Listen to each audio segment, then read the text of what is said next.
요즘 시골 땅값이 요동치고 있다는 소식 들으셨나요? 특히 300평 미만 작은 농지들이 갑자기 주목받고 있습니다. 도대체 무슨 일이 벌어지고 있는 걸까요? 경기도 화성에 사시는 박영호님, 올해 67세이십니다. 5년 전 은퇴하시면서 고향 근처에 200평짜리 작은 땅을 사두셨는데요. 그동안은 그저 주말에 내려가 풀만 뽑다 오시는 게 전부였습니다. 좁은 6평짜리 농막에서 잠을 청하기도 불편하고 화장실도 제대로 없어서 불편하기만 했다고 하십니다. 그런데 최근 지인분께 이런 말씀을 들으셨답니다. 이제 그 땅에 10평짜리 쉼터를 합법적으로 지을 수 있고 데크도 깔고 정화조도 설치할 수 있다는 겁니다. 게다가 주택수에도 포함되지 않아서 세금 걱정도 없다는 이야기였습니다. 박영호님은 그동안 이런 정보를 전혀 모르고 계셨던 겁니다. 만약 조금만 일찍 알았더라면 훨씬 편하게 전원 생활을 즐기실 수 있었을 텐데 말이죠. 여러분도 혹시 박영호님처럼 몰라서 손해보고 계신 건 아닐까요? 오늘 영상에서는 2026년 농지법 개정으로 달라진 3가지 핵심 혜택을 알려드립니다. 첫째, 6평에서 10평으로 늘어난 농촌 체류형 쉼터의 놀라운 변화. 둘째, 절대농지였던 땅도 이제 수직농장을 지을 수 있게 된 규제 완화. 셋째, 60세부터 받는 농지연금과 8년 자경으로 양도세 1억 원을 아끼는 방법입니다. 끝까지 들으시면 오늘 바로 해결하실 수 있습니다. 충남 홍성에 사시는 김순자님, 올해 72세이십니다. 10년 전 남편분과 함께 고향 근처 농지 250평을 구입하셨는데요. 그동안 작은 농막 하나만 덩그러니 세워두고 계셨습니다. 주말마다 내려가시면 좁은 농막 안에서 간단히 라면이나 끓여 드시고 잠은 차 안에서 주무시는 게 일상이었다고 합니다. 사실 김순자님은 농막을 조금 더 크게 짓고 싶으셨습니다. 마당에 데크도 깔고 싶고 제대로 된 화장실도 만들고 싶으셨죠. 하지만 주변에서 불법이라는 말을 듣고는 그냥 참고 지내셨답니다. 군청에서 단속 나오면 큰일 난다는 이야기에 항상 불안하셨던 거죠. 그러다 올해 초 면사무소에 다른 일로 방문하셨을 때 우연히 농지과 직원에게 새로운 제도 이야기를 들으셨습니다. 이제는 10평까지 합법적으로 쉼터를 지을 수 있고 취사와 숙박도 당당하게 할 수 있다는 겁니다. 김순자님은 그 순간 정말 답답하셨다고 합니다. 몇 년만 일찍 알았더라면 불편하게 지내지 않아도 됐을 텐데 말이죠. 여러분 중에도 이런 분들 많으실 겁니다. 시골에 작은 땅 하나쯤은 있는데 제대로 활용하지 못하고 계신 분들이요. 농사 짓기도 버겁고 그렇다고 팔자니 아깝고 그냥 방치하고 계신 분들 말입니다. 사실 문제는 정보 부족이었습니다. 농지법이 개정되고 새로운 제도가 생겨도 정작 필요한 분들께는 제때 알려지지 않는 게 현실입니다. 관보에 실리고 지자체 홈페이지에 올라가도 시니어 분들이 직접 찾아보기는 쉽지 않으시죠. 특히 300평 미만의 작은 농지를 가진 분들은 더욱 그렇습니다. 큰 땅을 가진 전업 농민들에게는 농협이나 지역조합을 통해 정보가 전달되지만 소규모 토지 소유자들은 정보의 사각지대에 놓이기 쉽습니다. 게다가 행정용어는 너무 어렵습니다. 농촌 체류형 쉼터라는 말을 듣고 바로 이해하시는 분이 몇이나 되실까요? 농지법 시행령 개정안이라는 말만 들어도 머리가 아프실 겁니다. 그래서 오늘은 이 복잡한 제도를 최대한 쉽게 풀어서 말씀드리려 합니다. 장수백세 채널에서는 이렇게 복잡한 정책을 생활 언어로 바꿔드립니다. 비슷한 경험 있으시면 댓글로 남겨주세요. 그렇다면 정부는 왜 갑자기 이런 제도를 만든 걸까요? 사실 여기에는 우리 사회에 큰 변화가 숨어 있습니다. 첫 번째 배경은 고령화입니다. 통계청 자료를 보면 2025년 기준 65세 이상 인구가 전체의 20%를 넘어섰습니다. 이제 우리나라도 본격적인 초고령 사회에 진입한 겁니다. 은퇴 후 30년, 길게는 40년을 더 살아가야 하는 시대가 된 거죠. 문제는 이분들이 도시에만 머물기에는 생활비 부담이 너무 크다는 점입니다. 서울이나 수도권에서 월세나 관리비를 감당하며 사시기가 점점 어려워지고 있습니다. 반면 시골에는 빈집이 늘어나고 농지는 방치되고 있습니다. 정부는 이 문제를 해결하기 위해 도시 시니어들이 시골로 돌아가 편하게 지낼 수 있는 환경을 만들기로 한 겁니다. 그래서 나온 것이 농촌 체류형 쉼터 제도입니다. 두 번째 배경은 농촌 활성화입니다. 농림축산식품부 발표에 따르면 전국 농촌 지역의 빈집이 10만 채를 넘어섰다고 합니다. 젊은이들은 도시로 떠나고 농사 짓던 어르신들은 연로해지면서 농촌이 점점 비어가고 있는 겁니다. 이런 상황에서 도시 시니어들이 주말이나 계절마다 농촌으로 내려와 머문다면 어떨까요? 지역 경제도 살아나고 방치된 농지도 관리되고 농촌 공동체도 유지될 수 있습니다. 정부는 이런 선순환을 기대하며 규제를 과감하게 풀어준 겁니다. 세 번째 배경은 스마트팜 육성입니다. 전통적인 농업은 고된 노동을 요구합니다. 하지만 최근 기술 발전으로 컨테이너형 수직 농장 같은 첨단 농업 시설이 등장했습니다. 이런 시설은 좁은 땅에서도 높은 생산성을 낼 수 있습니다. 문제는 기존 농지법이 이런 시설을 막고 있었다는 점입니다. 절대농지농업 진흥구역에는 농사 외에 아무것도 할 수 없었거든요. 하지만 이제는 수직 농장 설치가 허용되면서 농지 활용도가 크게 높아졌습니다. 네 번째 배경은 세대 간 자산 이전입니다. 많은 시니어 분들이 시골의 농지를 소유하고 계시지만 자녀들은 도시에 살면서 그 땅을 물려받아도 활용하기 어려워합니다. 그래서 팔자니 정이 있고 갖고 있자니 세금만 나가는 애물단지가 되기 쉽습니다. 정부는 이런 땅들이 연금처럼 활용될 수 있도록 농지연금 제도를 강화했습니다. 60세부터 가입할 수 있게 연령을 낮추고 혜택도 확대한 겁니다. 이 모든 변화의 핵심은 하나입니다. 300평 미만의 작은 농지가 이제는 단순한 밭이 아니라 노후 생활의 든든한 자산이 될 수 있다는 점입니다. 주말마다 내려가 쉴 수 있는 쉼터도 되고 스마트팜으로 수익도 낼 수 있고 연금으로도 받을 수 있는 다목적 자산이 된 겁니다. 그렇다면 구체적으로 어떻게 활용하면 될까요? 단계별로 차근차근 알아보겠습니다. 1단계 농촌 체류형 쉼터 설치하기. 먼저 여러분이 갖고 계신 농지가 쉼터 설치 가능한 땅인지 확인하셔야 합니다. 기본 조건은 1000제곱미터, 그러니까 약 300평 이상의 농지여야 합니다. 너무 작은 땅에는 지을 수 없다는 뜻입니다. 쉼터 크기는 최대 33제곱미터, 약 10평까지 가능합니다. 기존 6평 농막보다 4평이 늘어난 겁니다. 숫자로는 작아 보여도 실제로는 훨씬 넓게 느껴지실 겁니다. 중요한 건 이제 취사와 숙박이 합법이라는 점입니다. 예전에는 농막에서 잠을 자면 불법이었지만 이제는 당당하게 주무실 수 있습니다. 간단한 주방 시설도 설치할 수 있어서 따뜻한 밥도 해 드실 수 있습니다. 데크와 정화조 설치도 허용됩니다. 집 앞에 넓은 데크를 깔아 평상처럼 쓰실 수 있고 정화조를 묻어서 깨끗한 화장실과 샤워 시설도 만드실 수 있습니다. 이제 진짜 별장처럼 쓸 수 있게 된 겁니다.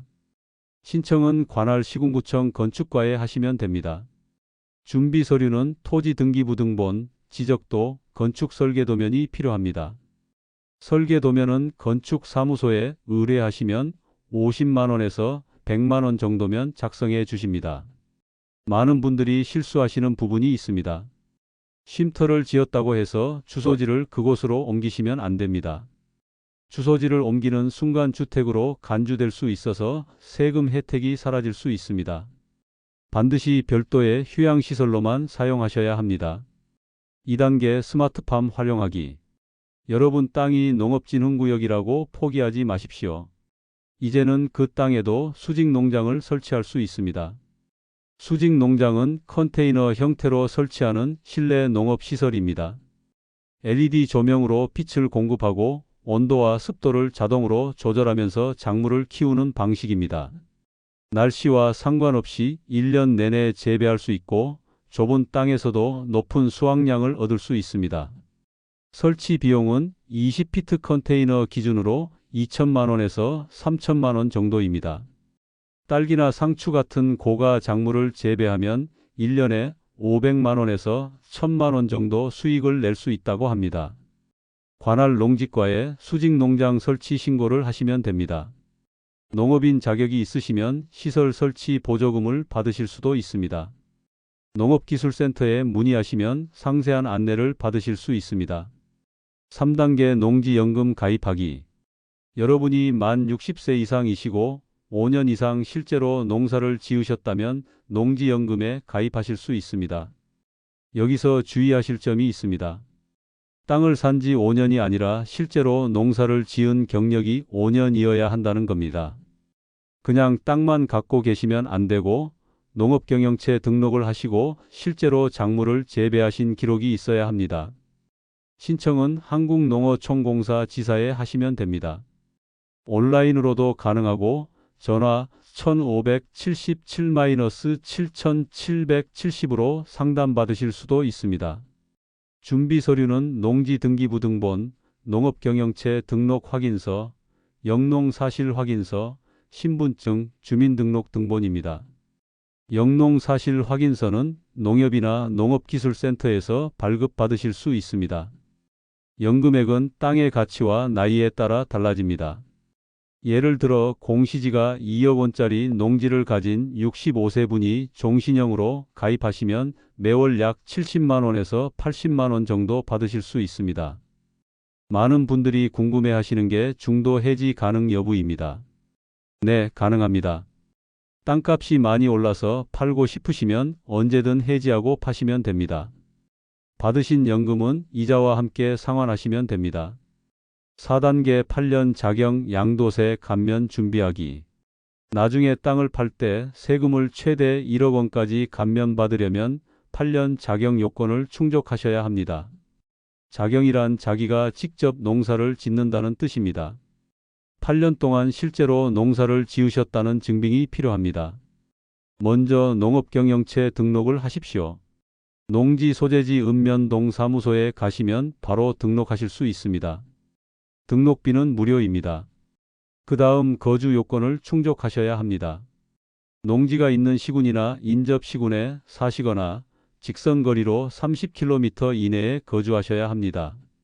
서울이나 수도권에 계속 사시면서 가끔 내려가는 건 인정받기 어렵습니다. 영농 증빙 자료를 꼼꼼히 모으십시오. 농기구 구입 영수증, 비료나 씨앗 구입 영수증, 농산물 판매 내역을 모두 보관하시면 좋습니다. 요즘은 농협에서 거래하시면 자동으로 기록이 남습니다. 사진도 중요합니다. 계절마다 농지에서 작업하시는 모습을 찍어 두십시오. 본인 얼굴이 나오게 찍으시면 더 좋습니다. 나중에 세무서에서 자경 사실을 확인할 때 강력한 증빙 자료가 됩니다. 오늘 10분 체크리스트. 지금 바로 확인하실 수 있는 5가지입니다. 첫째, 내가 가진 농지가 300평 이상인지 등기부등본으로 확인하십시오. 둘째, 농업경영체 등록이 되어 있는지 확인하시고 안 되어 있으면 내일이라도 읍면동사무소에 가서 등록하십시오. 셋째, 농지 소재지 시군구청 건축과 전화번호를 저장해 두시고 쉼터 설치 상담 예약을 잡으십시오. 넷째, 만 60세 이상이시면 한국농어촌공사 홈페이지에 들어가서 농지연금 모의 계산을 해 보십시오. 다섯째, 지금까지 모아둔 영농 관련 영수증과 사진을 한 폴더에 정리해 두십시오. 강원도 원주에 사시는 이명숙님, 올해 68세이십니다. 작년에 농촌 체류형 쉼터 제도를 알게 되셔서 10평짜리 쉼터를 지으셨습니다. 이전에는 주말마다 좁은 농막에서 불편하게 지내셨는데 이제는 손주들이 놀러 올 수 있을 만큼 넓어졌다고 하십니다. 특히 데크에 평상을 놓고 가족들과 고기를 구워 먹는 게 가장 큰 행복이라고 하십니다. 전남 한평에 사시는 최동진님, 올해 71세이십니다. 5년 전부터 농지연금을 받고 계신데 매월 75만 원씩 나오는 연금이 생활비에 큰 보탬이 된다고 하십니다. 국민연금만으로는 부족했는데 농지연금 덕분에 자식들에게 손 벌리지 않고 당당하게 사실 수 있다며 기뻐하셨습니다. 경북 안동에 사시는 박재영님, 올해 69세이십니다. 8년 자경을 준비하고 계신데 내년이면 8년이 채워진다고 합니다. 땅값이 3배 가까이 올랐는데 팔 때 양도세를 1억 원 가까이 아낄 수 있어서 정말 다행이라고 하십니다. 그 돈으로 손주들 교육비를 지원해 주실 계획이라고 합니다. 이런 혜택들은 단순히 개인의 이익만이 아닙니다. 도시 시니어들이 농촌으로 돌아가면 지역 경제가 살아납니다. 방치된 농지가 관리되고 빈집이 줄어들고 농촌 공동체가 유지됩니다. 무엇보다 시니어 분들의 노후가 안정됩니다. 생활비 걱정이 줄어들고 가족에게 짐이 되지 않으며 건강하게 여생을 보내실 수 있습니다. 땅이라는 자산이 진짜 자산으로 작동하는 겁니다. 오늘 말씀드린 핵심 3가지를 정리하겠습니다. 첫째, 300평 이상 농지가 있으시면 10평짜리 농촌 체류형 쉼터를 지으실 수 있습니다. 취사와 숙박이 합법이고 주택수에도 포함되지 않아서 세금 걱정이 없습니다. 둘째, 농업진흥구역 땅도 이제 수직농장을 설치할 수 있습니다. 컨테이너형 스마트팜으로 1년 내내 고부가 가치 작물을 재배하실 수 있습니다. 셋째, 만 60세 이상의 5년 영농 경력이 있으시면 농지연금에 가입하실 수 있고 8년 자격 요건을 채우시면 양도세를 최대 1억 원까지 감면받으실 수 있습니다. 이 3가지만 기억하시면 손해가 줄어듭니다. 이 영상 한번 공유로 누군가의 노후 자산을 지킬 수 있습니다. 여러분 주변에 시골에 땅 갖고 계신데 활용 못하시는 분들, 세금만 내고 계시는 분들, 농지연금 몰라서 가입 못하신 분들이 분명 계실 겁니다. 이 영상 하나가 그분들에게는 정말 큰 도움이 될 수 있습니다. 다음 주에는 2026년 기초연금 인상 소식을 자세히 알려드리겠습니다. 올해부터 단독 가구는 월 최대 40만 원, 부부 가구는 64만 원까지 받으실 수 있게 되었는데요. 소득 기준이 어떻게 바뀌었는지, 누가 더 받게 되는지, 신청은 어떻게 하는지 상세하게 안내해 드리겠습니다. 오늘 말씀드린 내용은 2026년 1월 기준 농지법 시행령과 농림축산식품부의 농촌 체류형 쉼터 도입 방안, 한국농어촌공사의 농지연금 사업 안내, 국세청의 조세 특례 제한법을 바탕으로 정리한 것입니다. 구체적인 신청 방법이나 자격 요건은 지역마다 다를 수 있으니 반드시 관할 시군구청이나 한국농어촌공사에 직접 확인하시기 바랍니다. 영상 속 사례 인물들은 이해를 돕기 위해 구성한 것으로 실제 인물과는 관계가 없습니다. 하지만 소개해드린 제도와 혜택은 모두 실제로 시행되고 있는 것들이니 안심하시고 활용하시기 바랍니다. 여러분의 소중한 노후가 더욱 풍요롭고 안정되기를 진심으로 바랍니다. 지금까지 장수백세였습니다. 감사합니다.